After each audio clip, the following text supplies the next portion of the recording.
All right. Well, thanks everyone for being here tonight for the second meeting of the Relook Advisory Committee. Bill, when you get a chance, could you pull up the PowerPoint? Yes, I can share it anytime. Yeah, please do. Okay, sounds good. You can pretty quickly go to the second slide. Okay.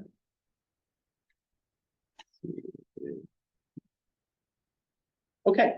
Yeah. As you may recall, at our last meeting, we tried to kind of walk through the process and all the steps that have happened between when the urban growth boundary and related planning started all the way back in 2016, all the way to where we are today. Today, the main purpose of our meeting, we're going to focus on talking about the city's housing, jobs, and fiscal. That'll be the presentation. But we're going to start off. Bill's going to kick us off in just a minute and talk about our overall process, and then we're going to, for any of you who were at the public meeting, we want to see if you have any observations from that meeting to share with the group. Then we'll move into our presentation. Then we'll talk about our next upcoming public meeting. And talk a little bit about our project schedule going forward. We'll have some time for public comment, and then we'll adjourn. So Bill, maybe you want to kick us off here? Yeah, I'd be happy to. I'm just trying to make sure, what am I not clicking for captions to go on? This is different setup than what we usually see though. There we go. It's the wrong part of the button. My apologies. Okay, everyone, let me reshare the screen. I didn't get captions setting going, and our city recorder will frown on me heavily tomorrow for not doing that, among other things. Okay, so thanks everybody for coming to the meeting. This will be the second meeting of the RAC. I guess what I just kind of wanted to do was kind of the agenda tonight. Again, we want to hear from you and talk to you and get some questions and kind of discuss things as we can. But we also have a bunch more information that we need to go through and review. And the first meeting was a fire hose of info. This one won't be quite as bad. I don't think there's still a lot of info, but a lot of it is more the stuff that gets people thinking and passionate, housing, land need, industry land need, kind of those things that are more tangible to us rather than just Oregon land use law and provisions and rules, and suitability findings, which were all extremely important, essential, but that was a lot of technical info upon technical info at the last meeting. So what we hope to do is talk more about a lot of the why of the urban growth boundary expansion tonight. And I guess kind of the big thing I wanted to just address or kind of talk about is, the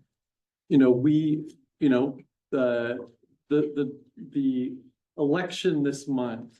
We have some newly elected officials who definitely have strong opinions about the urban growth boundary expansion.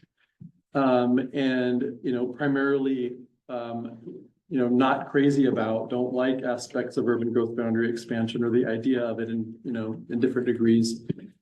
And that's fine. Those are different opinions. They share the same opinions that we deliberately sought in new members to be on this committee. So that's okay. We'll have a new city council, 5 actually new members on city council come January, 4 of them as a result of the election earlier this month. But I guess what I wanted to say is 2 things about all that. Number one, this process was initiated by and is directed by the current city council to go through and get community input and get your input, run things by you, get what you think about all this and what kind of a recommendation you would make to city council about all of this. It's a new recommendation. Again, we're not looking for this committee to go back and do the same thing before, recommend the same thing before. We're trying to lay it out in a way that makes it clear that a recommendation about expansion can be different for your reasons and for input reasons and community meeting input reasons, certainly can be different or should be different. But what we want to do at the end of the day, no matter how the new city council feels about urban growth boundary expansion, any city council needs information to make a decision, to make an informed decision. Goal 1 of Oregon land use planning is public involvement. Like that's the beginning of it. Before you get into any of the rules or farm and forest land, employment land, any of that, rule 1 is public involvement. And so we would like you all to be engaged in the same way as we started and continue and hand over to this new city council the best information we can give them, whatever they decide. And that's what this is about. We don't want to, speculatively stop this because there's input from you, there's input from the community we got the other night. We'll be getting at additional meetings from you in the community in general.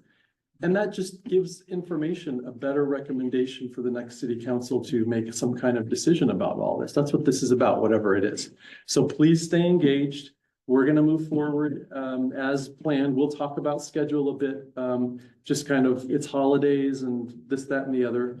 We'll talk about that a bit in a while, but we would really like to hear from you engagement so that we can hand to the next city council the best possible informed recommendation that this community can give them. And again, this new committee was deliberately picked to have a variety of perspectives, including more residents who voted against than for instance. So we tried to have a diversity of opinion here. So thank you for being here, and we really value you engaged, continuing to move forward. Thanks, Bill. I just thought, we had a hand raised, Steve. I'm sorry, I didn't see. I'm not paying attention to both. Hi, okay. hi, this is Larry. Of course, my first question of the day. And thank you for doing this because it's really important to the community. My question is, once we're done with this committee's, recommendation to the city council, it would, if the city council, the new city council decides, oh no, we want to continue this process or have this RAC or do this whole thing over again, would all of us still be continuing, or would it be a brand new set of people? I'm just kind of putting it out there because how the new council might want to have their own team looking at this. Thank you, Larry. The technical answer to that question is all people who serve on an ad hoc committee for North Plains, for the city of North Plains, serve at the pleasure of the mayor and city council. So conceivably, with a new city council, they could change the makeup of this body. They could do that. I mean, it would be unusual to just pull people out because of how existing people view things. Normally, when you take people off of an ad hoc committee, it's because of bad behavior. So that would be highly unusual, but it's possible. So the answer is I don't know. Possible, but that would be highly unusual. Okay, thank you. Engage them in the discussion of where this is going, just in the interest of what I would feel bad about is we give a lot of energy to something and they say, it just gets pushed to the side.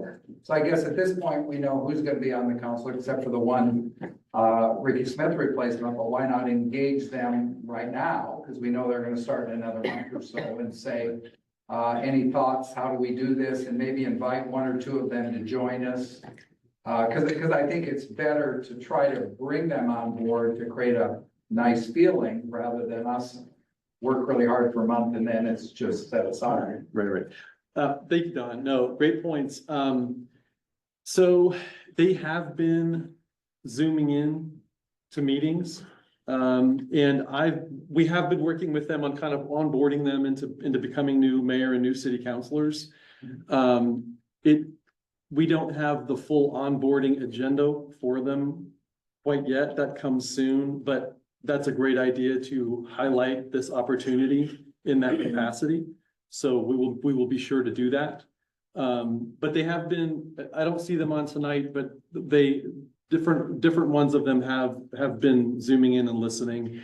And we've gotten some written comment, I believe, from at least one, so. Cause they can come. Bill, can I interject for just a moment? So, if you were gonna, may I suggest, and this is coming from folks who are online and they can't necessarily, they don't know who's speaking. So could you identify yourself when you speak, say, hey, this is Don Weber, and then give your comment, that way folks online know who's speaking. And then secondly, I have been in contact with one of the incoming counselors who texted me, discussing, just made a comment about, hey, the link, blah, blah, blah, blah, blah. Rowan's working on it, right?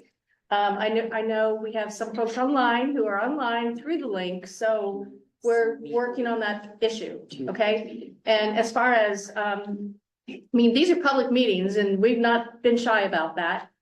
And everyone's welcome to be here one way or the other. If they wish to come, it's their choice. If they choose to show up, great. If they choose not to, that's on them too. So I appreciate your comment, Don, but those are just my 2 cents on that comment. But we're working on the link for those who are still trying to get on, right? Thanks for letting us know. Absolutely. I think the bottom line is the information that we generate through this purely public involvement process. And my name is Terry Linehan. Thank you. And this is Steve Faust. And the information that we generate through this process is going to be valuable to whomever is sitting in those decision-making chairs. And well, as Bill said, will help them make an informed decision no matter what they decide. And speaking of public involvement, I want to just talk a little bit about the public meeting that was last week. I think I don't have the numbers in front of me, but I would say there were about 35 or 40 people in attendance. Bill and I gave a presentation. Some of that information we'll be presenting this evening, and some of it was from our last presentation to you all. And then we had a good hour plus of questions and answers that I thought was really valuable for folks to better understand the process that's happened in the past, the rules governing certain things, just getting shared understanding and information out there. But I know at least a couple of our RAC members were at the public meeting, so I wanted to offer it up if any of you who were there want to share any observations with your fellow RAC members. You don't have to, it's just an opportunity. Give me 1 second to reorient my brain. Okay. Yeah, Emily was there. Daniel, you were there as well. Yeah, if you don't have any observations, that's fine. I just wanted to provide the opportunity. So this is Emily Waldron. There were a good number of people talking and asking about slowing down the process instead of trying to get all 4 meetings that are left between the community. Wait. That was the first committee. So we have 3 more community meetings in theory. 2 more community meetings and 2 more RAC meetings. So, yeah, there were multiple people, myself included, I'll be full discretion, mentioning that having 4 meetings in a month between Thanksgiving and Christmas might be very difficult to get people to come to, might be very difficult to just get all of the thought and the work and the detail that needs to happen. And then also with now the changing of the guard of the city leadership, that will play a part in it too. So that was a big call. There was someone that I think had a good idea of questioning, like, if there are studies that have been done about other towns that have grown from a bedroom community to include more industry, and what has happened in those towns and what are the effects on their population. Has it worked out positively or negatively, or what's been going on? Because I think a lot of people had a lot of questions, which was nice. It was less people like coming to speak and more people coming to ask a ton of questions and get a lot of answers, which tells me there's a lot of people out there that are thinking about this in a thoughtful way, not just a reactionary way. Thanks, Emily. That's great. And I'll just mention, we're going to talk about, we've already shifted the process once so that the last RAC meeting was tentatively scheduled for sometime in January, but we're gonna talk about process again and talk about possibly slowing the process down in response to some of those requests. And then what was the other thing? Oh, in terms of peer cities, Kevin Young from DLCD is on the call, and we'll be reaching out to DLCD to see if they might have some of those peer city studies that I don't know any off the top of my head, but DLCD might have access to some Yeah. studies like that. But thanks, I think you captured the tenor of the meeting really well. Okay, well, if there's, before we get to the presentation, part of your packets is a frequently asked questions document. We've been trying through all the public comment that we've received, through committee meetings, through other process to collect as many questions as possible and try to provide answers. So anyone who has questions about this process can go to the website, read through that document and have a lot of those answers at their fingertips. We collected questions from the public meeting and we'll be adding some of those questions and answers to that document. But I also want to encourage all of you, when you get a chance to read through that document, and if there's any questions that occur to you that you think would be helpful to add to the frequently asked questions, email Bill or Steve, and we'd be happy. We want it to be it's a living document, right? We want to keep adding to it and make sure it includes as much information for the public as possible. So please, when you get a chance, look through that document. Let us know if there's anything in particular that you'd like us to add. All right, Bill, let's move on to presentation.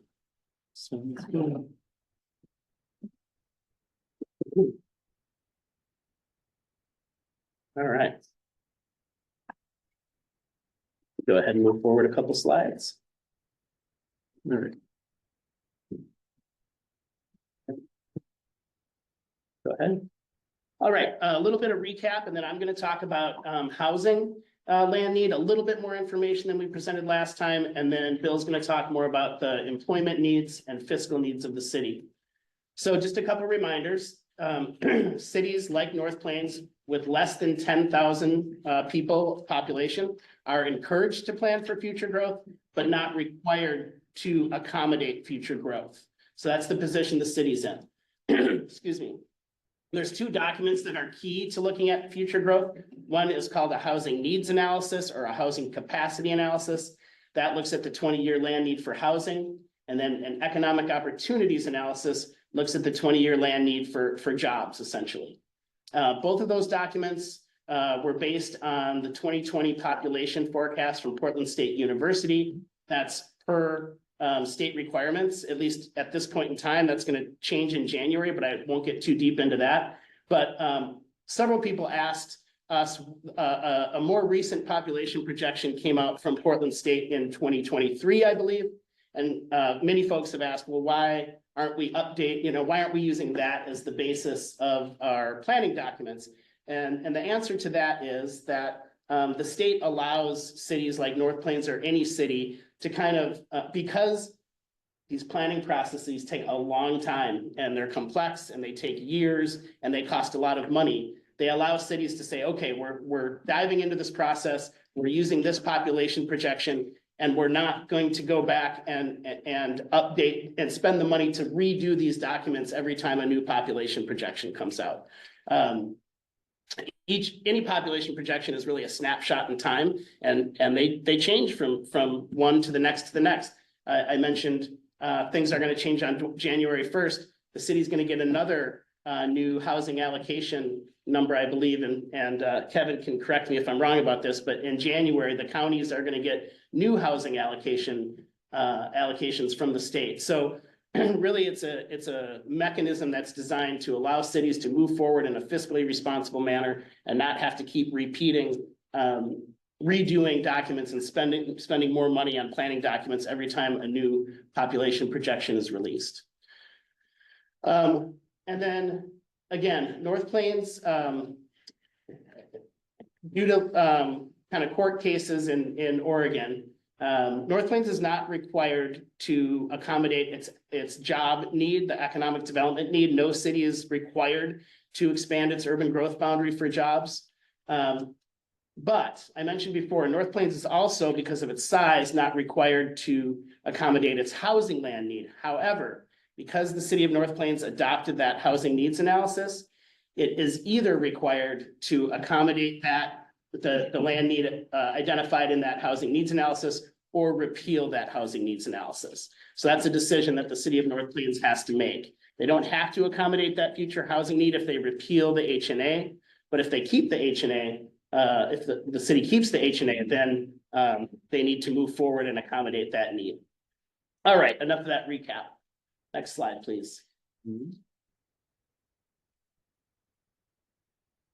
All right, so based on population projections, which I believe has, I could have had a slide with the population projection, but the 2020 population forecast essentially saw North Plains about doubling, right? Its population over that time, 2042.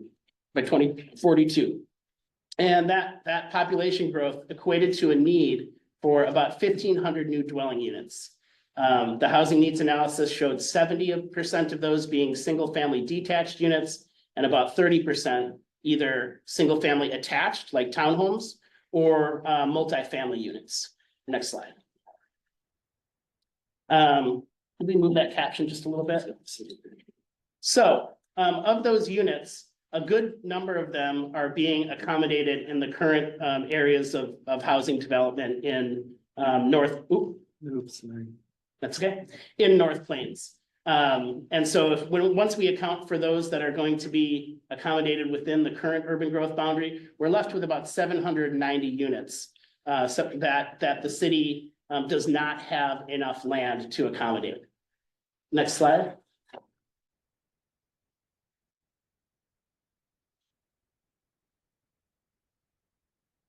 There we go. This table just shows a breakdown of how many acres might be needed to accommodate those units. The majority of the acres, you can't see the legend below, the blue acres is low density housing, single family detached housing. It's by zone. So the R75 zone, which is the largest of the residential zones. And you can see that breakdown by those different zoning types. Next slide, Can I please. ask a question? Yeah, What was decided for how they figured out what percentage should be low density versus high density versus? that was so this was back in like 2017. And with the guidance from DLCD, who was on the committee, and the committee that was looking at the housing needs analysis, they looked at kind of historic trends. And then DLCD also encourages cities, I think, to move, North Plains is predominantly single-family detached homes, and to accommodate households of different income levels. There's a push to lower the number going forward to have a little bit less percentage of single-family detached and a little bit more of those attached and multifamily units. And so through that conversation, that's where they arrived at the 70 and 30. I think in that housing needs analysis document, which is posted to the project website, you can see what the historic numbers were and kind of how that compares to these numbers going forward. I'm not complaining about the high density, I'm more complaining about the low density and what would stop us from making a higher rate of high density housing or medium density housing than like a house on 2 acres for every single house. Right, nothing in that, at that time, that was what the committee recommended and what was eventually adopted. But a city could definitely, I think, to your point, I think going the more single-family detached would not be encouraged by the state, but going the other direction, as you suggest, would certainly, that's what the state's really pushing for now through a lot of the new housing legislation. Yeah, yes, sir. So Metro plays a big part of that too, as far as density, what they can grow in that area. But not for North Plains, because North Plains is outside of the metro They boundary. influence, they do. They- a lot of sure. influence there. Fair. I went through this, like I said, 96, and we did our first subdivision in North Plains, which is the property just this side of the grade school up here, and it was single family detached, and the pressures from Metro, the county, the state was unreal too. Put more units per acre, basically, and even from, I think it was 1,000 Friends of Oregon back then, there was a lot of pressure to basically put these little lots that you're seeing now, and, you know, no parking. And we had, as a planning commission, like the first subdivision we dealt with here, and it was overwhelming. They figured, oh yeah, we can improve this, it looks nice, but there was so much, and then going through what we were gonna grow into for 2020 plan. There's a lot of influences that put a lot of pressure, like the county saying, well, you can't take anything unless you take this property, because they don't want rules in the county. And I think, just to be clear, thanks for that comment, Daniel.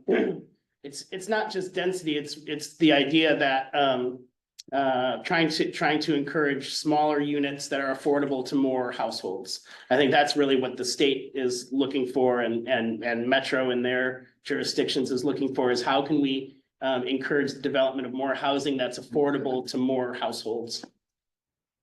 Yes, sir. Is this This is Don Weber speaking. Don Weber, so is this accompanied by any analysis of a high water mark of how many of these homes can go within the current boundaries versus new growth? You go back a slide. You know, like somebody had thrown out one time, say the Glencoe whole development area, right? What if all of that were grocery store, hardware, whatever, and 2 levels of nice apartments above? Maybe we could accommodate several hundred units, whatever. Yeah. I guess, so has that been, there's a study accompanying? Yeah, there's a lot more information I'm presenting tonight, but this slide right here, basically, there was an analysis done of where vacant land is, what the zoning on that land is, what historical densities develop in those different zones. And it was determined that about 1,348 units could be accommodated within the current urban growth boundary. And that left that 790 that could not be accommodated within the current urban growth boundary. But it's obviously not accurate, like the high density, they're saying there's only room for 24. I think they've just showcased just them is how many? 50 or?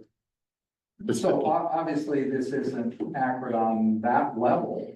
You know, that's why I bring it up, because even that whole Glencoe area could probably accommodate maybe 100 if in fact it were built commercial residential, right? Yeah, I think it depends on, again, the analysis was done based on what the zoning was for the different land types. Zoning designations sometimes change. I don't know the specifics of the development you're talking about, but when the study was done, it looked at, again, what vacant land was available, what the zoning was, what historic densities were built. It's not an exact science, to your point, but it was the best analysis that could be done. I'd encourage you to read through that report. There's a lot of information in there.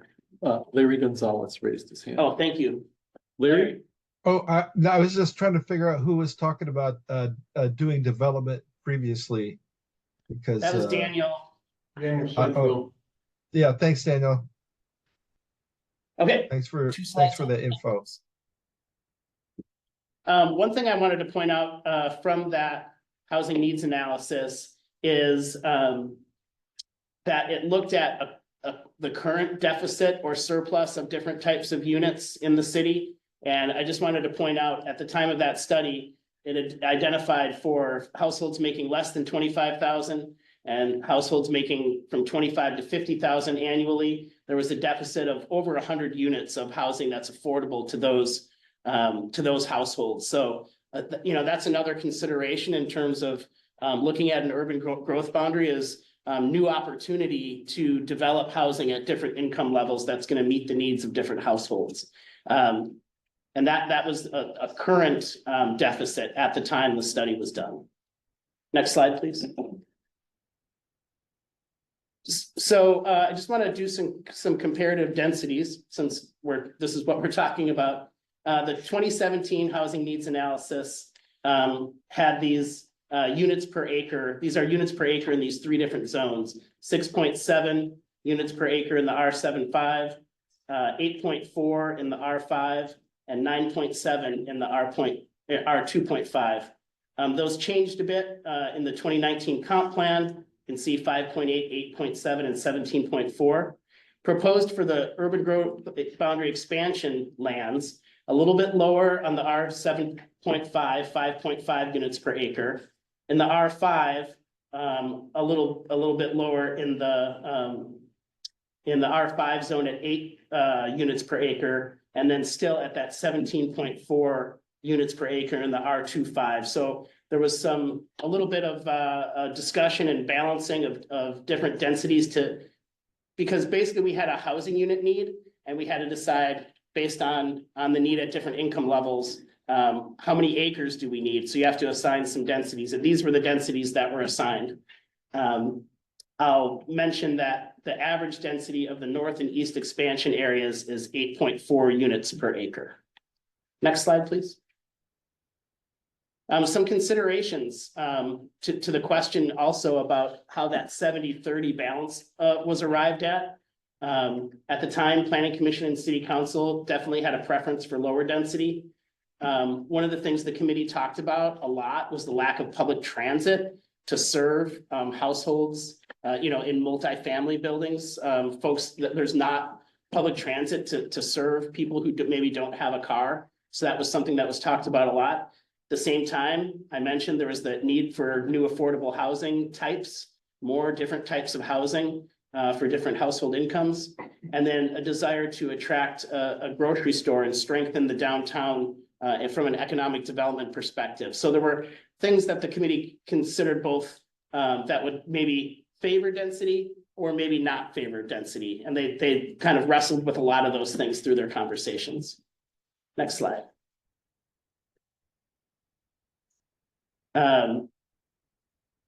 This is kind of a repeat of before, but extrapolates out to the average lot size in these different zones, a little under 8,000 in the 7.5, about 5,500 in the R5, and about 2,500 in the R.25. Those are average lot sizes that you would see in those zones.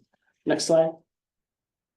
So again, we presented this last time, but where that got us to was about 110 acres needed for the housing itself. We added about 15% for right-of-way like roads and utilities. The city has identified a need for parks of about 40 acres, and that equaled about 167 total acres of residential land need. Any questions on that? I appreciate the questions you asked as we went along. Bill, why don't you move to our next piece? Job, land needs, and fiscal needs. Thank you, Steve. Okay, so I'm going to walk through some slides, and this kind of gets at the employment land needs side of the studies and process that the city went through before. So when we kind of get at the why, the employment land need in the previous urban growth boundary expansion plan had 655 something-ish employment land acres as part of that. And it was deliberate, frankly, in terms of what was trying to be accomplished over a 20-year period. And so for the community. And so I want to walk through some things that just kind of hopefully get the whys. So if you have questions, it's a lot of acres, it's a lot of different industries. There's been a lot of reports and things about it. And this is the opportunity to talk about it. So please ask questions when they come up. So the first thing is back in 2021, when we really kind of moved into figuring out how do we look at the employment side of things, the employment land and North Plains' future economy. City Council took a few city council sessions to kind of talk about coming up with some priorities for community development to guide the urban growth boundary expansion thought process. And 4 priorities were adopted, basically just kind of as policy statements about how to look at the future economy for the city, given the visioning that had happened that set this up a few years before. But the 4 priorities really can be boiled down to, number 1, expanding and diversifying employment opportunity in the city. So just grow the local economy. We have some important employers, but there's not a big economy in North Plains relative to its size and its growth. Priority number 2 was, expand and diversify the city's property tax base. we took a lot of, we spent some time kind of digging in to what's the city's fiscal base. And what we found was the city, really kind of in 2021, 2022, the city's property tax base was about 72% residential and only 30% employment. That's not a good balance, because if most of your tax base is residential, the people households pay property taxes like businesses do. But unlike businesses, households are the ones that use the library and the parks and all the services, public safety, all day and at night, that sort of thing. Those are all the things that those are the services the city likes to provide to residents. That's our job. That's what we want to do, and we try to do the best we can. But residents and households pay taxes, but they're also the service demand for the city. And in other cities, what you have a lot more employers, those employers are also paying property taxes, but they're not using the parks. They're not using the library as much. They're not, needing public safety calls after business hours as much as households do. So you want a balance of things in a community for your tax base between residents who are paying taxes, but also requiring more services, and businesses who are also paying property taxes, but don't put a lot of service demand on the city. You want to balance that out. It was 77%, I believe, if I recall, back in 2021, 22. So that was a priority. The priority number 3 was, just ensure we can sustainably fund infrastructure and city services. It kind of goes hand in hand with the property tax balance and property tax base being balanced.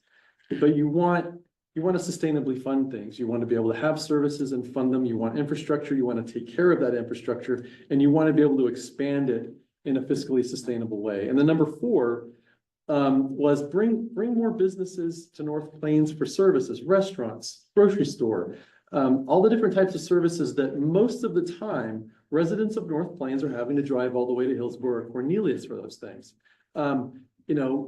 It's not fun to forget some key things to make Thanksgiving dinner when you live in North Plains, because you have to go all the way back to, wherever it is you shop, Fred Meyer at Corn Pass or wherever.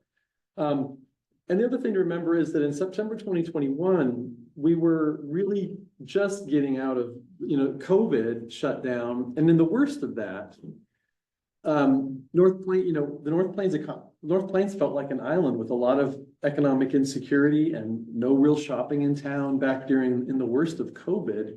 And what came out of that was city council saying, we like being a small community, but man, we need more here. When you have economic crisis, it's not a good thing to have to do all that travel and spend a lot of money in gas, that sort of thing. So that was where those priorities came from.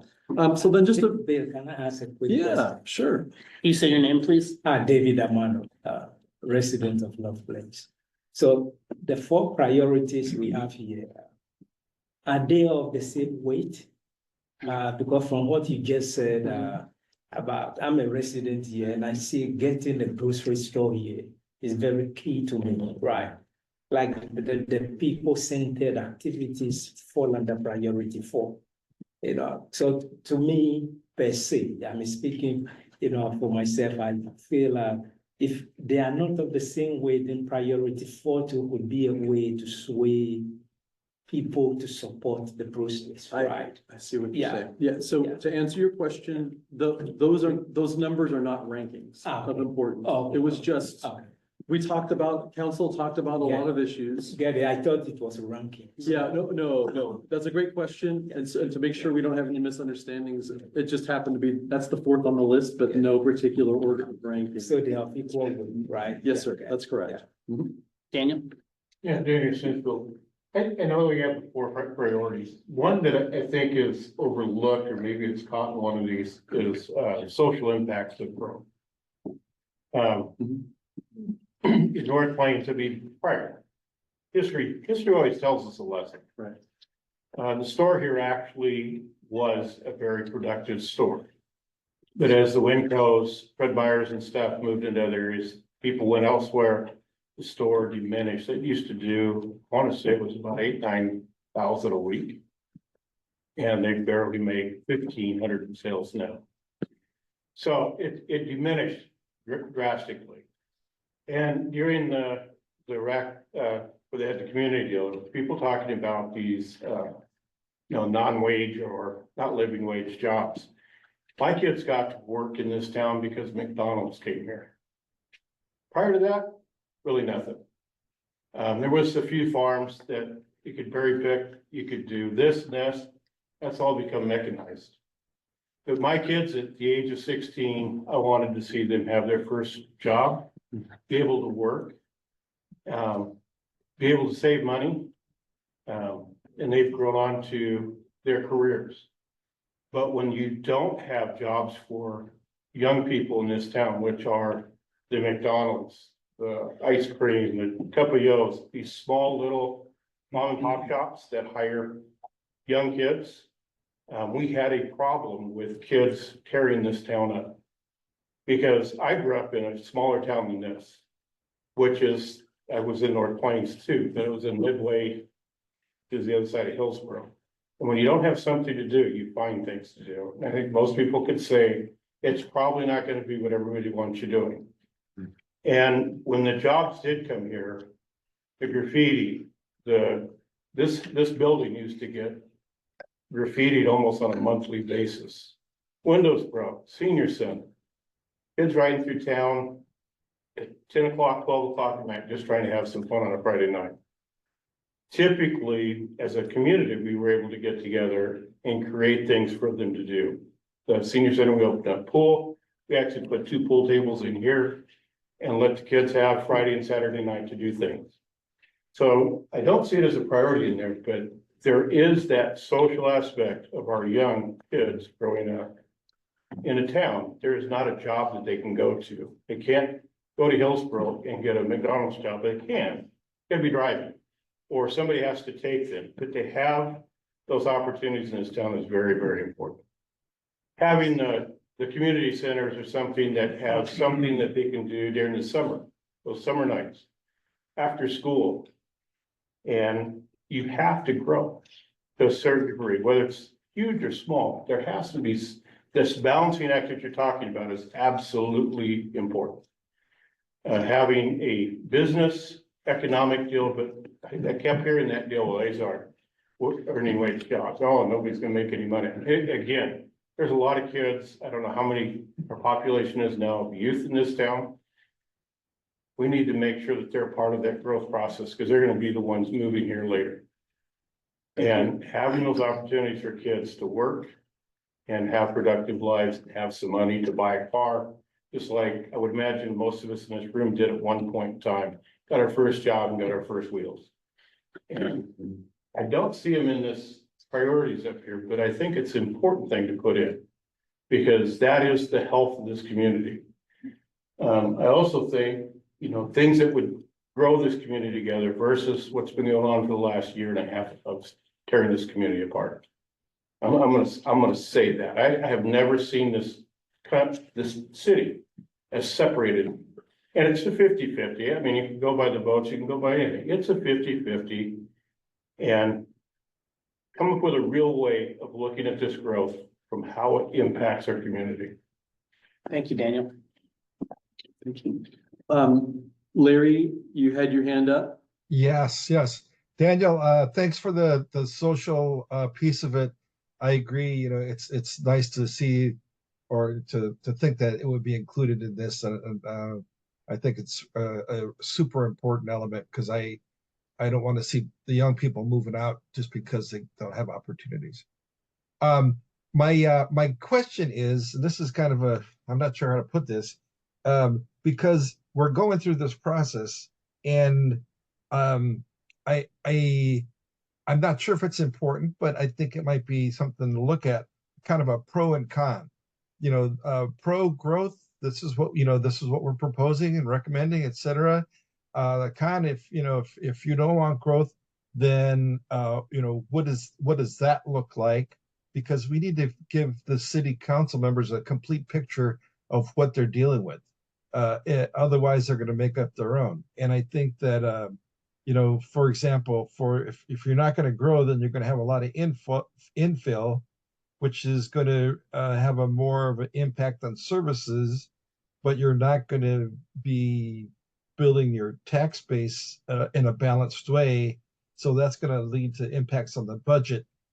I think that the new council needs to know, needs to be aware of that. If pro growth means you're doing this.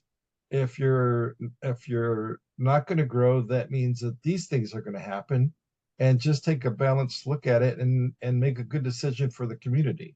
But I feel like I'm not sure if this is the right forum for presenting some of those things that would happen if you decide not to grow. These are the impacts. But I'm feeling like it's a missing piece. Thank you.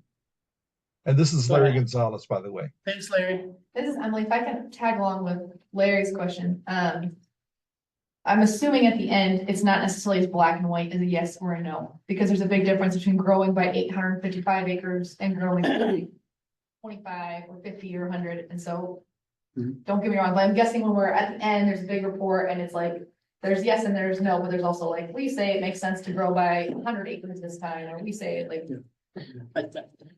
100%, and this is the time to bring up these types of issues.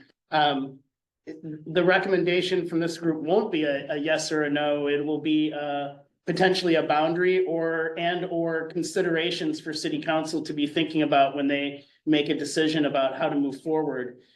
We'll talk about this later, but the next public meeting is going to be a mapping exercise, and we'll be encouraging people as they kind of draw their preferred boundary to be recording, what are the reasons that are driving you to put the boundary, or you to be allocating this much growth in the future. And we'll kind of have some guidance for them. That's what this process is all about. And do we get to have caveats when we're doing that boundary of like, we would say this should be residential, this should be. All of it. We won't be restricting. Yeah, there will I know, like to Daniel's point, I think a lot of people, the concern wasn't about not having lower wage jobs. The concern was just, can the people that have lower wage jobs also live here? Like the average lumber mill person's making 50K a year. It'd be nice if they're not having to live in Banks or Vernonia or further out, and they could live 10 minutes from their work, just like all the Intel workers get to live 10 minutes from their work. Yeah. And unfortunately, this is Terry Lenihan. Unfortunately, that's a reality that goes beyond North Plains, right? I mean, if you talk to, I've talked to coastal mayors over the last year and a half, and one of the things that many of the coastal mayors talk about is the fact that the folks who are the service workers, like they cannot live in Seaside. They cannot live in Cannon Beach because they just don't have the housing aspect, like to be able to live there and to be able to work there. So it stretches definitely beyond North Plains. It's a serious issue.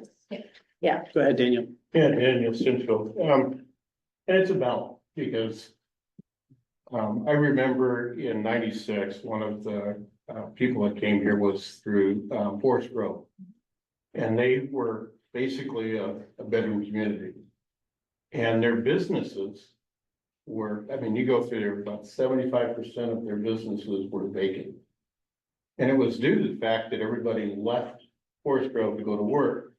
And then everybody came home at night, cooked their meals. There was a few things that would happen there, but it literally killed their town. And they've been doing, for the last 30 years, trying to more balance the economic and the housing. And it's a throw the dice, but you gotta have at least a goal in mind, is to develop something where there's a balance, physical balance to the tax base, but also that the type of jobs and the way you track those jobs is they have to have a population base. I remember it was a store that wanted to come in here, I want to say 20-something years ago. And they said they couldn't do it because there wasn't enough housing. So that was one of the reasons to expand some of the housing. Because having a good grocery store in town would be nice.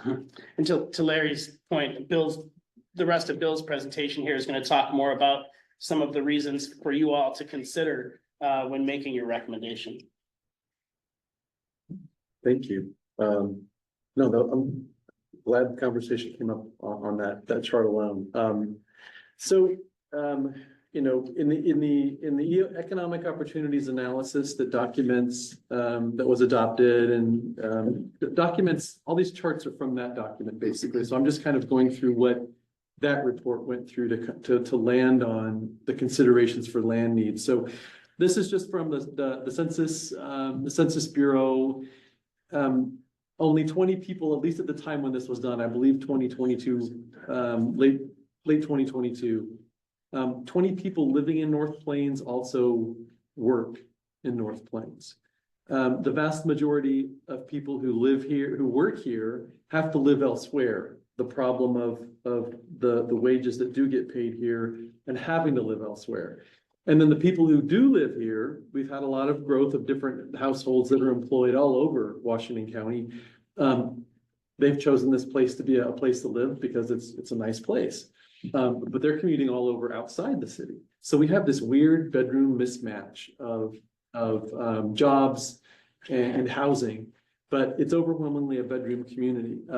I would have to say, our water system manager is one of the people living here and working here in the city. So 19 and one person working at the city, so that's a positive thing. This is just kind of a chart to show what North Plains' population growth has been and where it, in the forecast that we had to use for the housing needs analysis, where it's going. So in 2020, our official population was 3441. For years and years and years, actually up until 2016, the city's population didn't grow much at all. And the reason for that was because of voter-approved annexations. Up until 2016 in the state of Oregon, some cities, not all, but some, if a city was planning to annex land into its city limits in order to add housing or jobs or whatever, there was land in its UGB and the city wanted to annex that land into the city limits, voters had to approve it. Most cities, the city council makes that determination, and there's an annexation agreement and an administrative process to guide it. But up until 2016, North Plains was one of the cities in the state that every annexation had to be approved by voters. We have people living here who are living in Sunset Ridge and people here who are living in Bryn Hill. Those UGB expansions for those housing communities happened in the early 2000s. And for vote after vote after vote after vote after vote, those annexations were denied until 2016. And then when the legislature said enough, this state needs housing, cities like North Plains were then required to simply, if somebody was interested in annexing and the city could do it and plan it properly, then that could happen by administrative city action rather than voter action. And so since 2016, North Plains' population growth has been significant because of that. Okay, so that's where we are. Actually, we just got new population number for 2024. Our population is now at 3815. We're just ahead now of Sisters in terms of population size as of this year. So last year Sisters was just larger than North Plains, and this year we're just ahead of Sisters. So Question right here, Bill. yeah, go ahead. Jacqueline Hunt. I have been recently influenced by the perspective of understanding Hillsborough's growth on how we should think about our growth and having watched this for many years, that really hasn't been part of the conversation, or at least part of the conversation that I'm absorbing. And Hillsborough is growing very large. And what I want to understand going into maybe the next session is, let's say we don't grow and Hillsborough stays on its growth trajectory. What threats come to our little ideal community when the rest of the world is taking on aggressive, both residential and economic, and really has the ability to grow right around us if they want to and control it, offer us services, et cetera. I don't feel like I fully understand how to think about that, but it's coming, it feels like it's coming fast. And we could all, to your point, years ago, we might have been able to hold up and vote no. And maybe going into the future, even if we could, that would be insular thinking that wouldn't serve us, given what's going on around us. Okay. Great question. We certainly haven't analyzed that, but I think we could come back with some consideration of it. There's been some, is my understanding is some pretty dramatic changes in the last year as far as Hillsborough's growth. I mean, Plans. yeah, and yes, what I can say is that over the past few years, as you've seen, just driving home. If living here in North Plains or immediately around it. North Hillsborough, Brookwood Parkway, south of the freeway.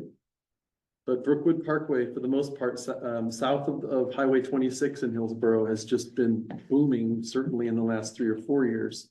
Really accelerated in the last 3 or 4 years, probably. So you've seen that.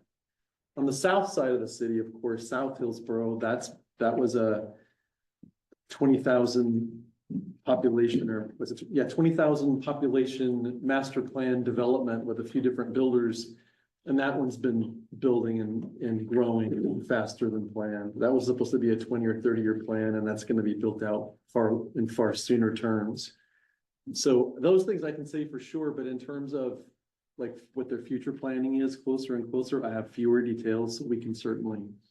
What I don't think people are looking at is if Hillsborough is at Jackson School and Sunset Highway, that property for an R&D center, the opportunities for North Plains to bring in the property on the east for hotels, restaurants, all jobs and for the economy of the city. It's a huge opportunity. If we don't do anything, it's gonna die. So you have the opportunity sitting there. We should take advantage of it. Well, it goes back to what is your ideal version of North Plains? Like, is it that? I mean, I'm if you looking look at- An ideal city though in Oregon, and you think of like a place that you actually wanna live.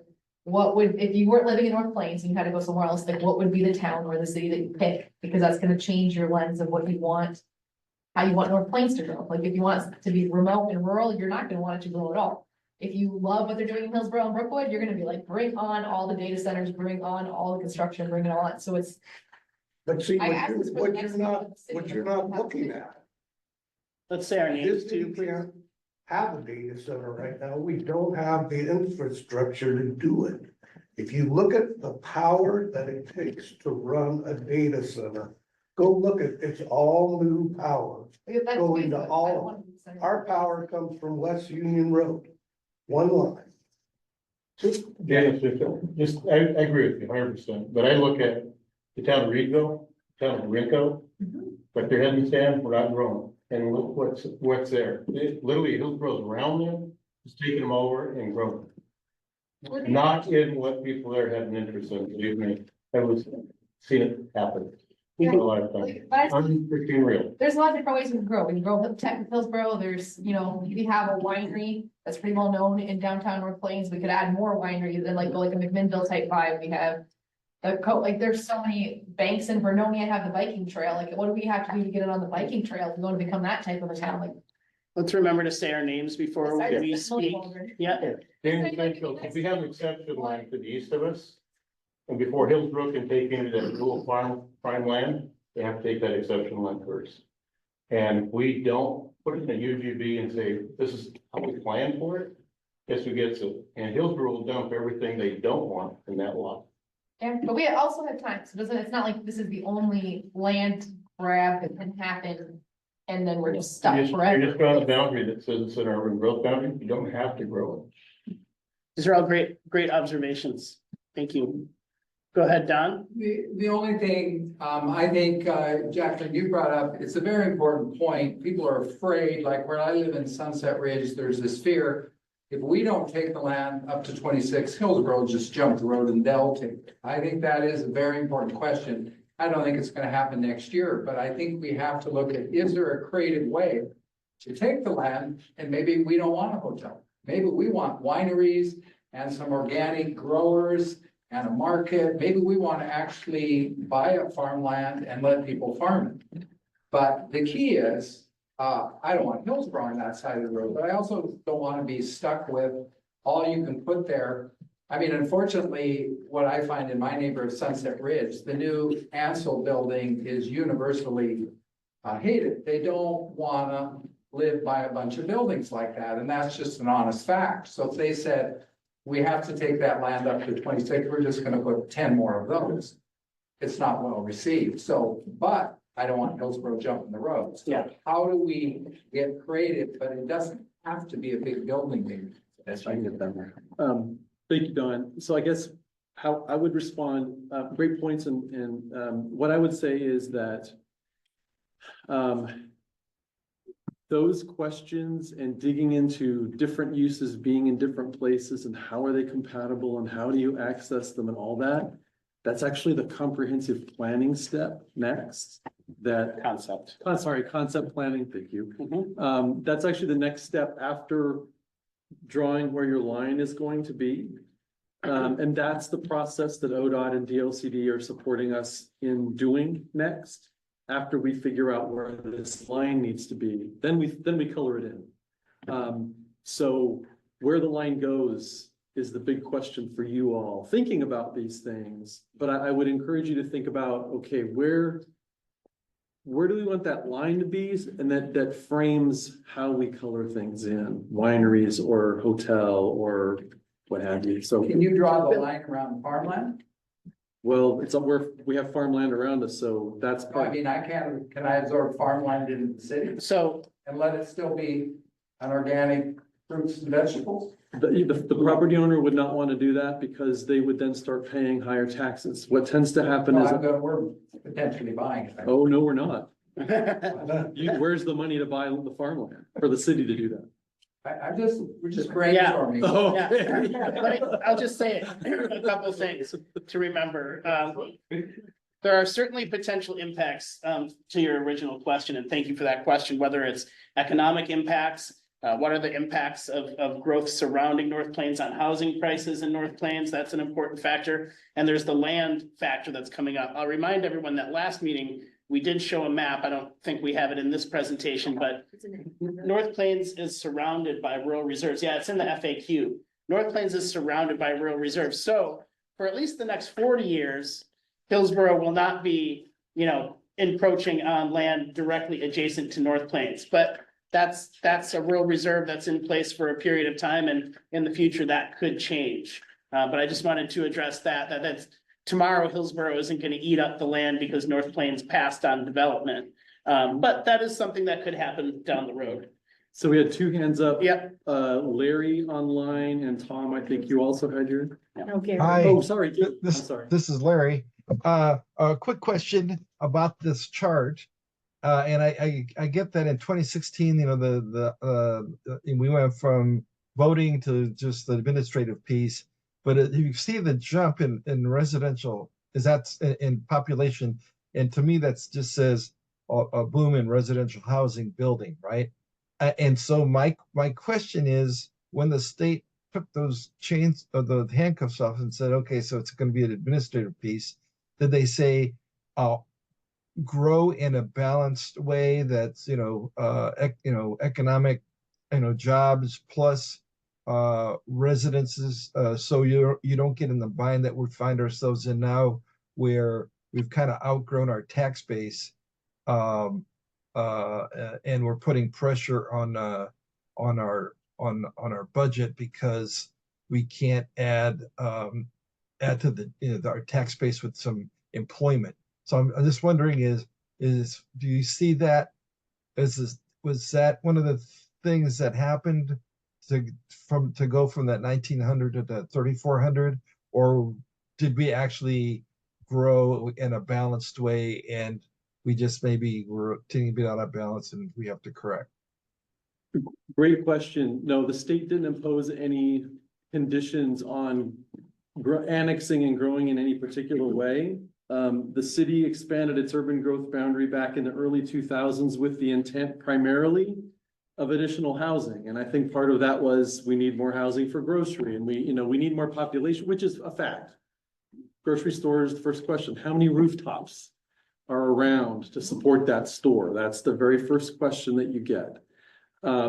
So no, there was no condition on any kind of balance, Larry. It was just primarily a focus on housing, but that did set in motion, growth that we find ourselves in a situation where the pendulum, it would be helpful if the pendulum moved the other way to kind of balance things back out again. Carrie? Yeah, Gary Lopez, resident here in North Plains. Just sitting here being quiet, being a sponge for a bit, listening to folks.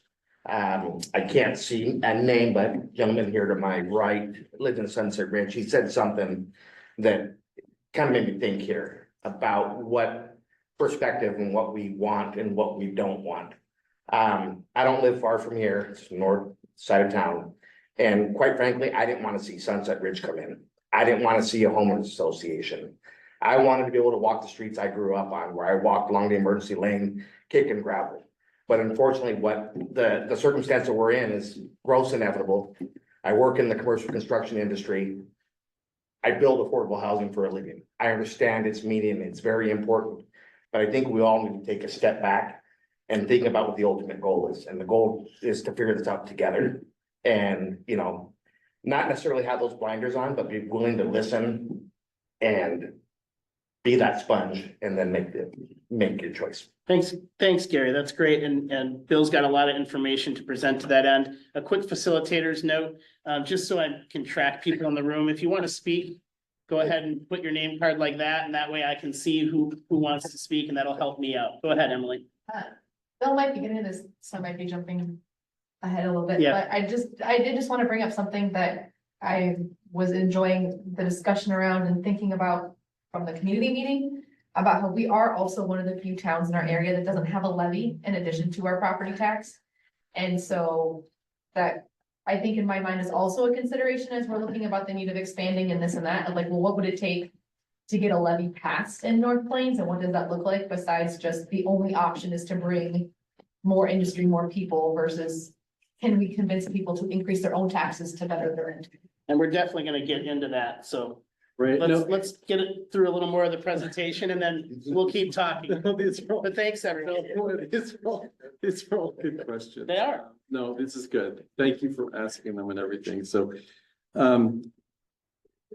as far as the property tax goes, we actually tried a couple of years ago for public safety. And we went through the process and, it failed 60-40. And the intent of that was to raise enough money to assure overnight police coverage. The city actually doesn't have, between 11 and 7 in the morning, there aren't actually active in-town patrolling Washington County Sheriff's officers. We'll get backup. If you call, you might have to wait a little while, but you'll get backup from Washington County Sheriff's Office, whoever the closest patrol officer is. But we don't have anybody in town at 1 in the morning, sitting or driving slowly and just taking a look at things. So that's what that was about. It didn't pass 60-40 back in May. So it has to be a ground up process. I mean, I think city council is part of it, taking leadership on, look, we have problems, we have issues, we have things we need to fund. But, there's a lot of door to door, get your neighbor, get your folks at church, whomever behind it. And there's the grassroots support part is very important too. But it's tough asking people, pay more taxes, please. They need to know what they're getting and all that. So it's an important question. Yeah, we'll keep talking about that. Yeah. So, and in that context, with no success, at getting, making the tax argument, to kind of cover services. Do I have the slide here? I do. Let's go right to it, really quickly. To your point, Emily, North Plains continues to have one of the lowest, if not the lowest, city property tax rate in Washington County. When you recently paid your property taxes, you might have looked at your tax bill and you might have noticed that you were paying $14 per thousand tax rate when you cut your check, or when your bank paid for you, if you put your property tax in escrow. Or you might have noticed that it's $16 per thousand was your tax rate. Well, the city of North Plains only gets $2.17 of that. Okay, very small. We get less than Hillsborough School District. We certainly get less than Washington County. It's actually one of the smaller slices, on your tax bill, frankly. And here's our neighbors, different tax rates. Banks is the next closest tax rate, total tax rate, property tax rate that gets paid among our neighbors in Washington County. It's over twice as high. Well, actually close to almost twice as high, as North Plains is. And that's because they have, about $2 per thousand. Half of their property tax rate is specifically for police. And that's kind of what we were looking at when we tried that levy a couple of years ago was banks can do it and have additional coverage. Look how much they are committed to funding local law enforcement. We didn't have luck with it, but we're still the lowest tax rate around. And that basically, what that ultimately means is we have lean services. Here's a couple of examples of staffing that we have right now in a couple of different departments. Or how much we spend on services per capita, okay? I mean, Hillsborough pays millions of dollars for different things. We only pay in the thousands for different things for the most part. So we have to kind of compare on a per capita basis with our neighbors that are much bigger than us. Our public safety spending on an annual basis, annually per capita is about $160. North Plains residents, that's what they spend on our current service levels. Our neighbors spend almost $460 per capita annually. They just have more patrol officers, more time. They have 24-hour coverage in most places. So that's our service standard because our property tax rate is so low. On the Parks and Rec side, because our property tax rate is on the lower side, we prioritize public safety first. And then kind of other different services that are kind of must need, we have to run the city and with administration and we have to run the water utility and all these other things. So we kind of prioritize on must, really need, and then at the bottom of the list, unfortunately, with money left over, how we've had to budget is Parks and Rec. City residents really only pay about $24 per person annually.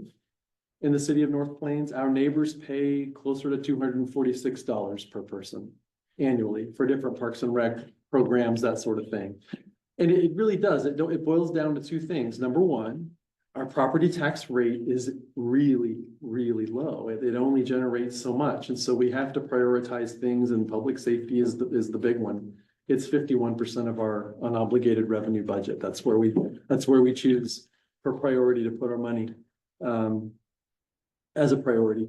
But it boils down to property tax rates being so low, as well as the fact that our residents are overwhelmingly footing the bill. We don't have an economy like other cities helping our residents, pay for what services we have. That's the balance problem. This is just a kind of a display graphically of what I've kind of been describing about North Plains' tax base. On the left is a comparison of North Plains currently and after Bryn Hill is built out, what our tax base is going to look like. In 2022-23, the tax base was 77% residential. And when Bryn Hill's built out here in a couple of years, we're going to have an 83% tax base that's residential, okay? The flip side of that, of course, is that just a couple of years ago, our employment tax base was businesses paying property taxes was 23%, but when Bryn Hill is done, it'll be about 17% here in just 2 or 3 years at most. So and as you can see on the chart, we're among the highest, or will be the highest among our neighbors for residential tax base, and in a few years will be the lowest compared to our neighbors for how much businesses who are here, how many we have, and who are contributing to balancing out, paying for services and expanding services that are desired by our residents. There's the property tax chart.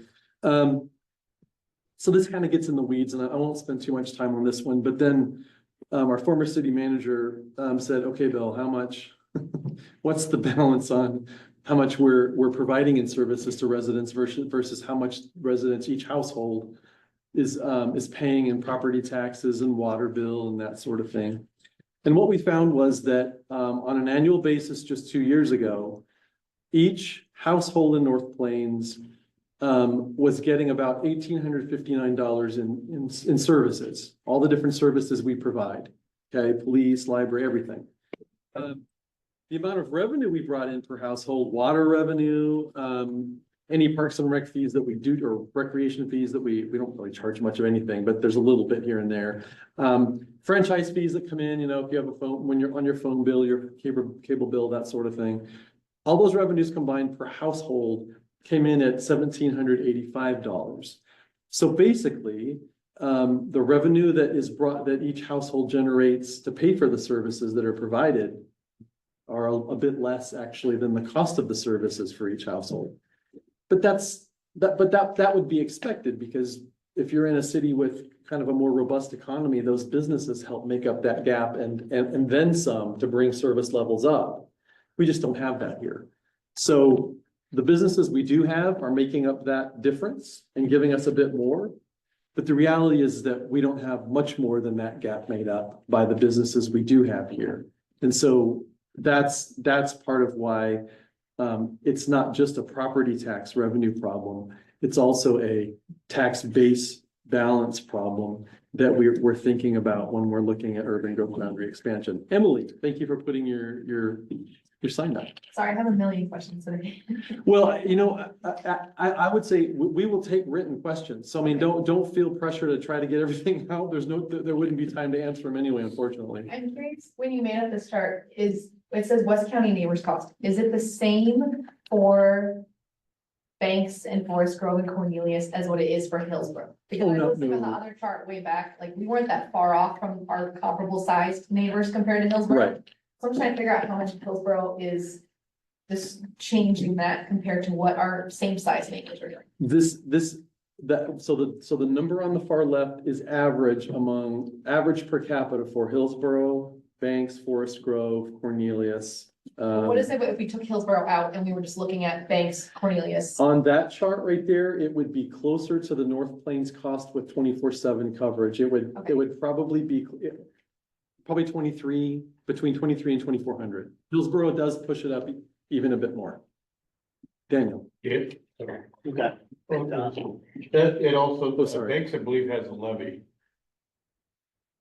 Yes, Which that is correct. You know, so Yes. they're the same on that chart, but their levy option, the people that are voted to have the coverage and pay for it. That's, you know, it's been going on for 30 years, and I know trying to get budget here for the police.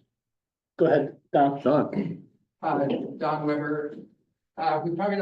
You're probably not prepared for this, but my question is more numbers. So I've heard, you know, because I've gone to the meetings for a couple of years, that statement, bedroom community is bad, we need more businesses. So my question would be kind of a practical analysis that could be done. I'm on West Union. I know I live in Sunset Ridge, 300 homes. We average about 500 a year property taxes to the city. City gets 150,000 from us. Okay, there's about 10 businesses on West Union. What my confusion is, it seems like the main income from them is property taxes. Is that right? Property taxes, depending on what they're doing, that water, some of them are using a lot of water, some of them aren't using much water at all. So it's kind of a balance between, those are the two primary things. Okay, but we're using water too, the Sure. citizens. So Yeah. my confusion is, I looked up some of the businesses, they're assessed at $1 million in value. They've got this big lot of land that would probably hold 10 homes. 10 homes would give us 5,000.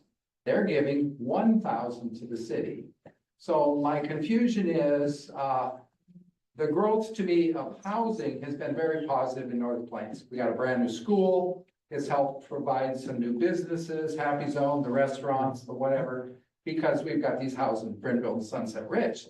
This other group of people, though, they come and work, they leave out the other way.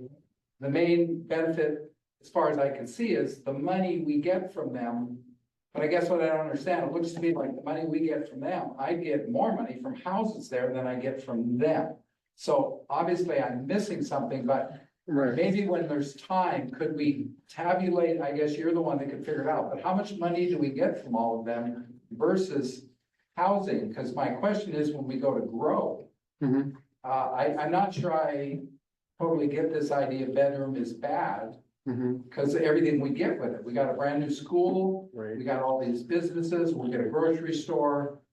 But what do I get from all those? So two-part answer to that. So number one, the businesses across the street from Sunset Ridge don't put demands on our services. They don't, they cost us they cost the city very little in terms of services. Residents across the street also are certainly generating property tax revenue and water. They're buying water, but the households are the ones that are using the parks and requiring the police calls and going to the library, all the things we want to be doing for the community. But it's the households, the revenue comes with cost. Businesses, revenue comes with little cost. And so it's the balance between those two that's important. So it's not just a matter of who's paying the property tax revenue, it's what costs come with those different land uses. The second part of your question is the math is done. It's in the EOA. There's an appendix in there that takes a look at how much property tax revenue and tax base is generated by different types of uses over a period of time per acre, what have you. And that this really gets into the weeds, but what we did was we modeled and taking a look at what the fiscal implications would be of growing different land uses. From an economic and industry standpoint, what we did was we worked with Washington County and got very detailed GIS data for the industries in North Hillsborough, north of Highway 26, between Brookwood, Helvetia, and Cornelius Pass. And up in that area where ABV is and the Party Pros and the hotel that's in there, there's a bunch of, just a mix of businesses that are in there. There's a business park, there's some light manufacturers, Reese's potato salad manufacturers in there, UPS is in there. There's a wide variety of businesses, just kind of an eclectic mix. And given that they were only a one freeway stop away from Jackson School, it made sense to say, hey, that area makes sense. We're not going to duplicate that and plan exactly that in North Plains, but that mix of industries with a variety of different jobs and things going on, it makes way more sense to say, hey, that might grow towards North Plains. Let's look at how they use land. Let's look at what type of property tax base they generate. So we did all that math.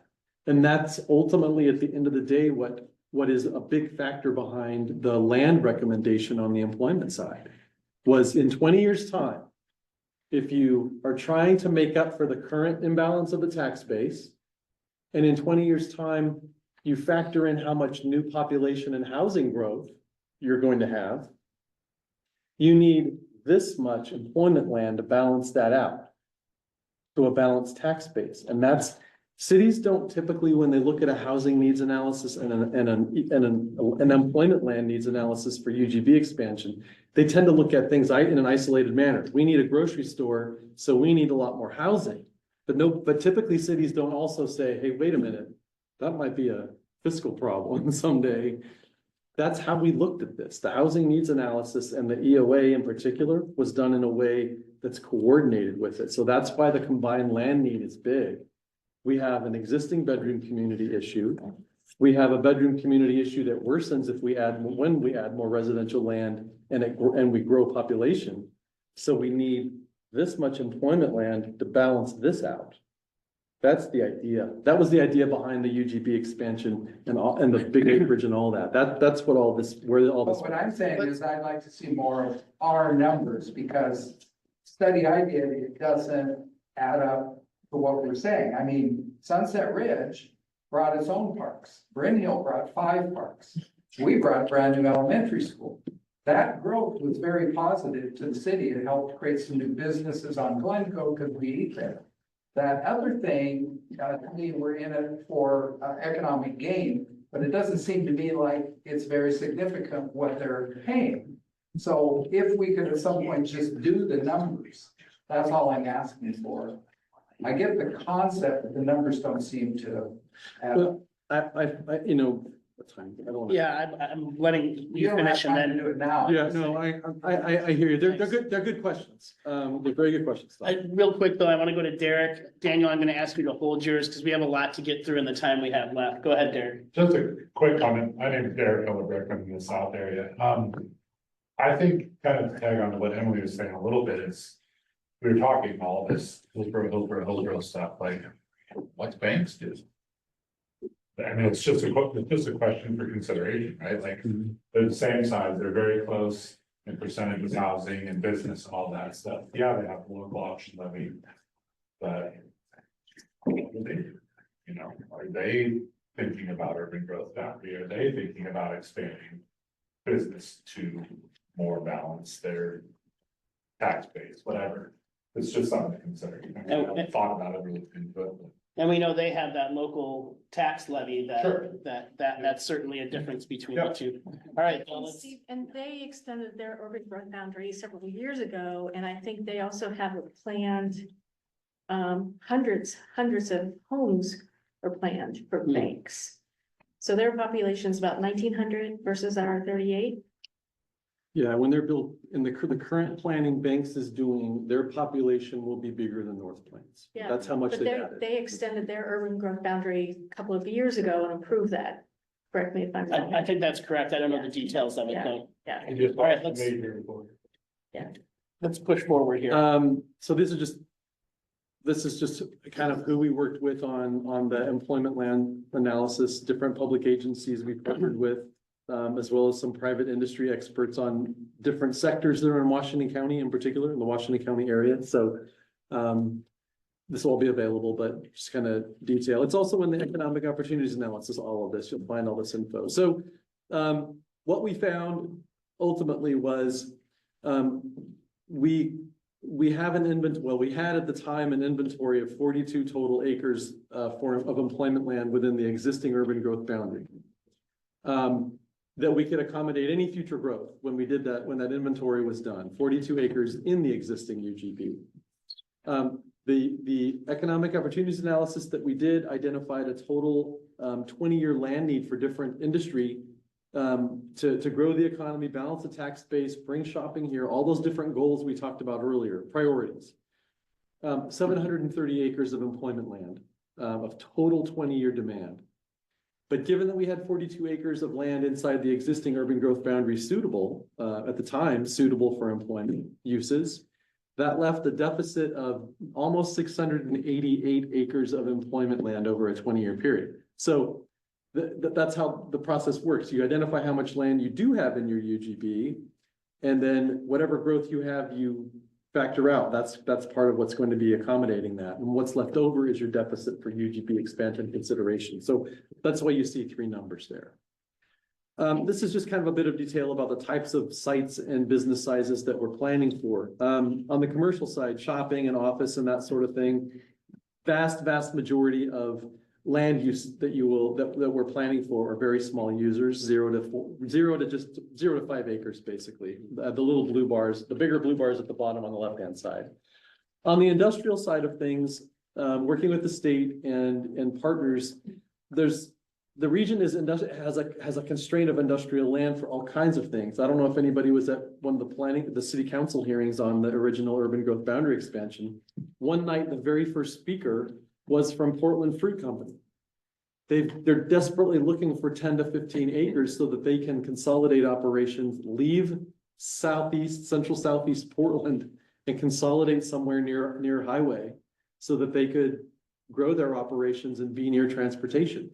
He was the first one to speak in favor of North Plains. You're the only folks trying to add land right now, and we need to grow. So, we talk a lot about semiconductors and data centers get thrown around, and I can answer those questions certainly.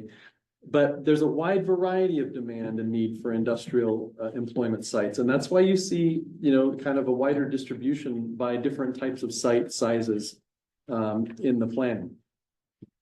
Steve, shall I hand it over to you? Yeah, I can speak to this again. So just a reminder, as of today, North Plains needs to accommodate that 167 acres of residential need or repeal the housing needs analysis. The economic acres, the city can decide at will Do we want to bring in 25, 50, 100, all the way up to the full amount, the full 688 acres? That's a choice that the city has to make. There's no requirement to bring any particular amount of land into the urban growth boundary. Next slide, please. So, that's we have about 15 minutes till public comment. I have a few more slides, and then we can answer some additional questions. So the plan we'll talk about the schedule in a minute, but for the next, community meeting is essentially we'll have tables, probably 2 tables pushed together in groups around the room, and a map showing the current urban growth boundary and the proposed urban growth boundary, just for context. And we'll have some discussion guides and encourage tables to talk about some of the types of information that we've presented, and record their ideas and their drivers, and eventually draw a line on the map. We will have, to a point Emily made earlier, I believe it was Emily, we'll have stickers or paper with, can you go back to the previous slide? That will be scaled to equal, one more. Scaled to equal 167 acres of residential and 688 acres of employment. And people can cut those up and kind of move that around to help their conversation. Where do we think employment lands should go? Where do we think residential lands should go? We'll have that scaled to the map so that people can put all of it down, or they can put some of it down, or they can put none of it down. And that'll help each table draw its urban growth, its at least preferred urban growth boundary. Can you go back to the other slide? I just want to see what else we had here. And like I said, we'll be encouraging those tables. There'll be a place on the map to write down what the drivers are, why they decided to put the land uses and draw the boundary in the places they did. We'll also have a comment form, because maybe not everyone at a table is going to agree on where that line gets drawn. So an opportunity for people to write down their individual comments. And for people who can't attend, we'll have some sort of online mapping activity that people can do it from home as well. So that's really the idea next time. And then we'll be bringing all that information back to this group and have a really, I hope at our next meeting, a really robust conversation about what did the community say? What did we see? And what does this group think about that? Any questions about the public meeting? Larry. Okay, Larry?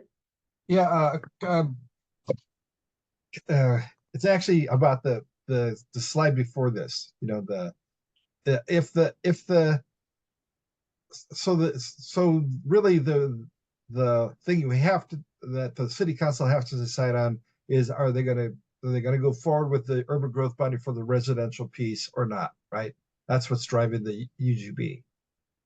Well, I think both are. There's a decision to be made on both. There's not a state requirement on the employment side. There's a state requirement on the residential side. But decisions need to be made for both. Okay. And they, so as Bill mentioned, they kind of go hand in hand as well. So can the city add employment acres without doing a UGB expansion? No, the way to add the acres is through an urban growth boundary expansion. Okay, got it. Okay, thank you. And while the city could add some portion of those employment acres, it's either all or none for the residential. Either you keep the HNA and you add the 167 acres, or you repeal the HNA and you don't add any residential acres. Okay, let's go forward again. We wanted to keep going. We wanted to talk about schedule. As I mentioned, we heard from several folks a desire, some people said pause, but I spoke with Bill recently and understanding that we are kind of pushing through the holiday season. What we tentatively would like to propose is that, so our schedule had the next community meeting on December 4th. We propose moving that back to December 12th to allow a little, because December 4th is not long after Thanksgiving holiday, allow a little more time for preparations and to get the word out and make sure we have good attendance. And then we're kind of wanted to have a conversation with you all about, as we mentioned earlier, after that community meeting, if you all agree that December 12th is a good date, we have 2 more meetings of this group and 1 more community meeting. And we wanted to talk about how you feel about the timing for those. Do we want to have this group meet again in December? Do we want this group to not meet again until January? You know, we'd just like to hear from you on schedule and what feels right in terms of a pace, from this group. Well, you started the momentum. I'm for keeping it going. I mean, procrastination, people tend to drop off and lose momentum. I'll make the time of it myself. Thanks, Gary. Go ahead. This is a lot of information and I appreciate all the conversation and the sooner we get to meet again, the fresher it feels like to me and the less rework. So I'm feeling like you, the momentum's going. So not calling for a date, but Sure. December is a whole 6 weeks from now. And I believe December 19th is the date currently scheduled for, would be the next RAC meeting. Is that, do you guys remember December 19th? Would that be the next RAC Yeah. meeting? Yeah. Yes. So, and then I don't know that we can fit anything else in before, the holiday there.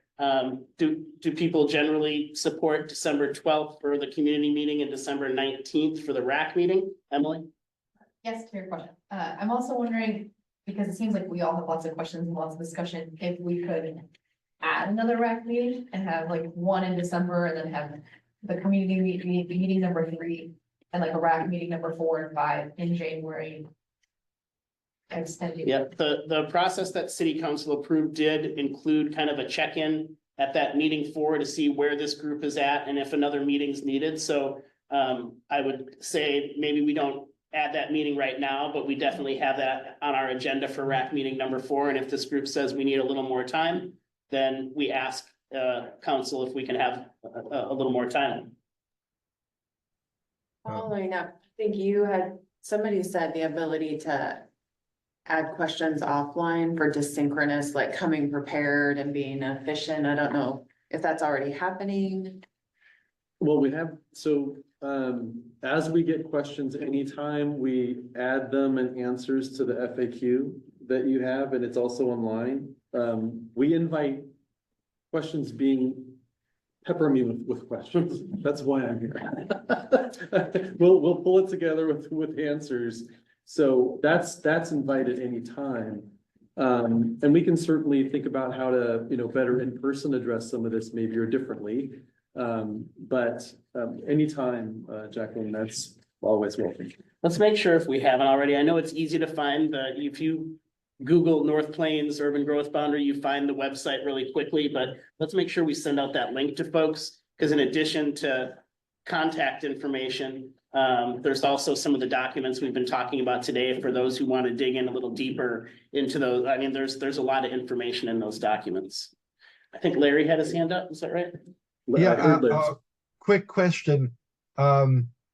We were talking about, new city council member input or kind of feedback about our progress. Is that something that we're considering for either the next meeting or meeting 4? I just want to make sure that we're whatever, if they have questions, I'd like to have some answers for their questions when we complete our process. Before you answer that, Bill, I will say that several, I don't know them by name or face, but I think some of them were at the public meeting and had a chance to speak and get some questions answered. So there was that.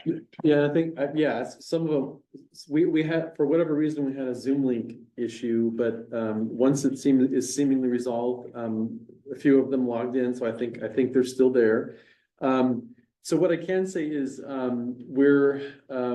yes, Larry, I'll figure out how specifically we can kind of handle UGB specific questions for them, but I know that we're going to be compiling their questions about a bunch of other things too, and so we'll figure out how to, we can prioritize what might come from them about this in particular as well.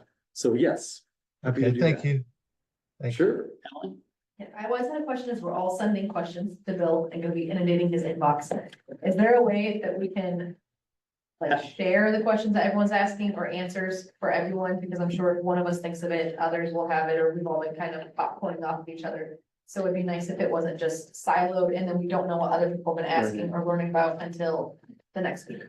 I would propose that maybe we do kind of a digest where we collect, so that we're not sending you every email that Bill gets, so you all have the same situation. Maybe we'll collect those over a week or something, and on a Friday, send out the questions we received and the answers we have at that time. And again, we'll be adding those to that FAQ that we hope to continue updating on a regular basis as well. Okay, Daniel. I just want to say I really appreciate the work that has gone into up to this point. I mean, my eyes are open a little bit bigger than they were before. I know it's a lot of work they've been through, but I think there's been a lot of work done very well for information. And I really have appreciated the stuff I've been hearing in here, because it makes me think a little bit.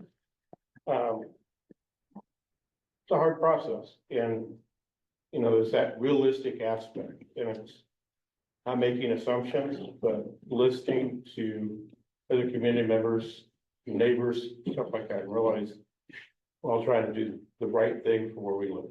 And there's a lot of personal issues that can come up, but we got to look at the whole picture and do it right. The reason we have a new elementary school, because in 1996, they said if that land ever got developed, Hillsborough had to build the school prior to the development and planned it. So when that developer bought that land, he had to sell a chunk of that land to the school district. And Hillsborough was put on notice in 1996 that they better be saving up to be able to build it. And it was through the same process we're doing here, but those are the things that go into thinking how to grow a community. Make sure that when Sunset Ridge and these other ones came in on that side, that our elementary school here didn't have triple shifts. I grew up in the Hillsborough School District, and I went to school in triple shift system. And it's not fun as a kid. So it's what we're doing is really important, to be able to draw a line and say, let's plan if it ever comes in, what goes there. Because if you stick your head in the sand and say, I don't want to grow, because I loved North Plains when it was 600 people. It was fun, right? But in the planning grid, I remember a guy telling me, don't stick your head in the sand, because when you pull it out, it's grown up around you, you had no control of it. I want to make sure that North Plains, the city and the community here have the ability to plan for when it happens. Because it's not pretty when it doesn't. Thanks, Daniel. And you know, this discussion tonight has been great. It's exactly what we're hoping for. On our end, we're trying to provide as much information as we can to you to make informed decisions. I hope that at our next meeting, we'll have even more opportunity for open-ended discussion after we present what we heard at that community meeting, and really just engage in conversation. I'm going to go to Rudy, and then I want to make sure we have time for public comment. Rudy Kevlo. I think what we'd all love to see, well, I shouldn't say all, but from the conversation around here, I personally would like to see North Plains be described what I call a complete community. At 600 people, it's not a complete community, and at 3,700, it's too small still to be a complete community. We don't have the tax base to have 24-hour police service. I mean, that's scary. If you're walking around at 1 o'clock in the morning and something happens, you're gonna be out of luck. I mean, you're dead before they show up. But there's also a lot of hidden costs that we don't see.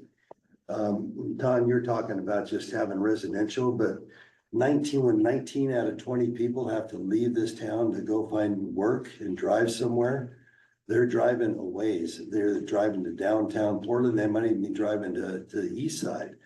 That logs huge vehicle miles traveled.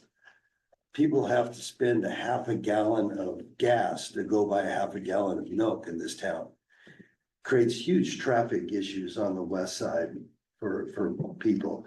I mean, how wouldn't you rather be able to walk down the street and get your shopping done and spend more time at home and spend more time with kids? And speaking of kids, we don't have enough services for kids. I have 14 grandchildren. 5 of are little league age, and they're all playing little league baseball or football and year round, and mom and dad are participating. We don't have ball fields here to have little league. I mean, it's a kind of a sad situation here. I mean, we're not a complete community. And we won't be a complete community. We won't have a grocery store until we reach certain levels of population. And we won't reduce the vehicle miles traveled and how much time you have to spend in a car to get to work and get to a grocery store. Until you have services here locally, until you have a grocery store that you can walk to or ride your bike to.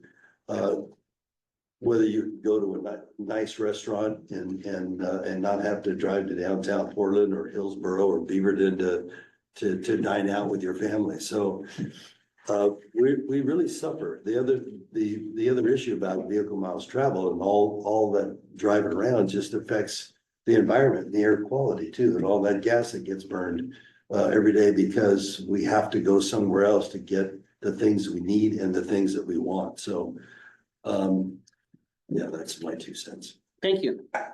All right, I'm gonna ask for people in the room, people online, from the public, if you'd like to make public comment, please raise your digital hand.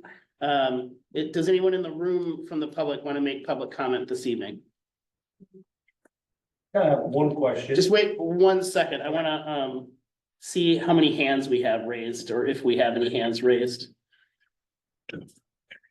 Yeah, nothing yet. So go ahead for a couple minutes here. I just have one question. So the study has been going on for quite some time for the growth. You guys have been working really hard with it and it's not something new that's out there. I mean, public did show up there. Are there any meetings that you guys were at? My thing is, how much more money is it gonna cost for you guys to do another study to expand the growth again? Because I think the study was grants that would pay you for this study. Is that going to be another grant to pay for another study? So, and Bill can chime in here, we're not redoing the study. We're taking the information from the study that was done and then deciding what to do with it is really what we're doing through this process. That's what City Council asked us to do. So we're not going to be redoing any study. If this group and eventually City Council arrives at a different urban growth boundary, we'd make some changes to the end of the report where we make the recommendation, but all of the study and analysis would pretty much remain the same. Right, I mean, yeah, I mean, if the expense would come with, it's mentioned that, either you take the adopted housing need analysis and residential land need and plan with it since you've already done it. Or if you don't like that, you scrap it and you do something else, well, then yeah, that's when you start spending money on studies and that sort of thing. There's a grant program that DLCD has. You can apply for grant money. Part of the reason why though the process has taken as long as it has is because for about a 2-year period, the city tried to only do this by applying for grants and we didn't get any. So we've had mixed success getting them.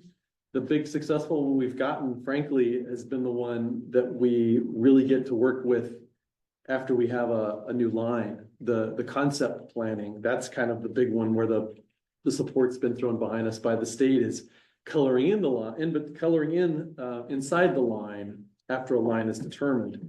But it's not a sure thing, certainly, that you're going to grant from the state. Anyone online with their hand raised? Doesn't look like it. I don't see anyone.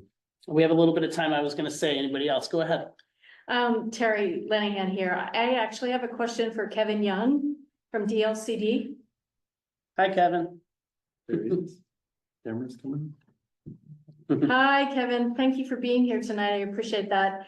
I know the governor's, agenda for housing, she's very bullish on that. And really, that's one of her biggest push for the state of Oregon is housing, affordable housing and that sort of thing. And I'm not really sure where we are or where the numbers are as far as the production and where she is with her goal on that.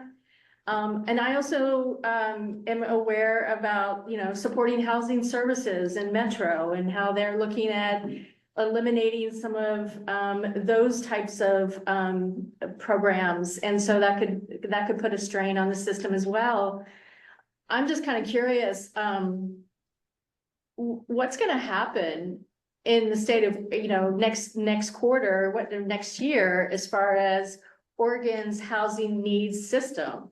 Like, is there anything that you can share with us as far as what might be in the pipeline to better understand, like, the housing needs system, how cities across the state of Oregon, can really maybe dial into that and better understand what the state's thinking and where they're going with this, so that we can better understand what we can do as a city to support our community and our local region. Okay, that's a big question, and I'll start And by, Kevin, I know I hated to save it for last, but, okay. and you certainly, it's something you can even email to the group and we can get it out to the greater community. And I might do that because I will tell you, I am not the expert in this area, but I can tell you what I know, which is that we, as our department is the DLCD, Department of Land Conservation and Development, is currently writing rules, administrative rules to implement the Oregon Housing Needs Analysis bill that passed in the 2023 session. Which will revamp how cities in Oregon do their housing planning. And I think Steve alluded to this earlier in the meeting when he talked about receiving housing allocations. So what that means is that unlike the current system where cities have to do their own housing capacity analyses and they get their population projections and they figure out, okay, how much housing are we going to need over the planning period? The state will do, I will say, some of that analysis for the city and essentially say, okay, your goal is to try to facilitate the development of this much housing at specified income levels in your community. And there's an elaborate program to support local governments in doing that work. It's an aspirational goal. The other thing about the ONA numbers is that they will be accounting for things like people experiencing homelessness, second homes, which have an impact on, how much housing is actually available to folks in their community. So those numbers will come out, the ONA allocation numbers will come out at the beginning of next year. And so that program will start. We have another set of administrative rules that we're working on over the next year that will be adopted at the end of 2026 to kind of flesh out. Those have more to do with what we're talking about right now, which is urban growth boundary expansions, the process for doing that. The goal there is to make some progress in streamlining and clarifying that process for local governments. So that's what I know. If you have more specific questions, I'm happy to follow up later. Thank you, Kevin. Anybody else before we adjourn? All right. Well, thanks, everyone. Great questions, great discussion tonight. Please, we'll hopefully see some of you on December 12th for the public meeting. And then we'll plan on having our next RAC meeting on December 19th. We'll do a short presentation at that meeting of what we heard from the community, and then hopefully have another robust conversation with all of you. Thanks so much. Thank you.